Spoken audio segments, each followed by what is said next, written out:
I'm here in Swansea on behalf of Triodos Bank to meet Kathryn, who is helping to provide enough clean energy to power thousands of homes by the way she uses her money. Hi, John Paul. I'm Kathryn. Come on in. Thank you.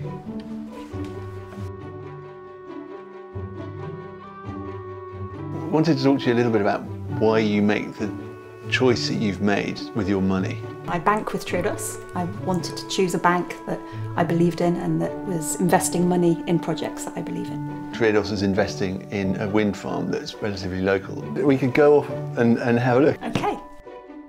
Welcome to the Money of the Gorids wind farm. I'm Dan McCallum. We had a loan from Triodos Bank. That paid for the turbines and all of the sort of development costs. How much of the community been involved? Massively. We did a huge community consultation and thought, why can't we develop a wind farm as a local asset?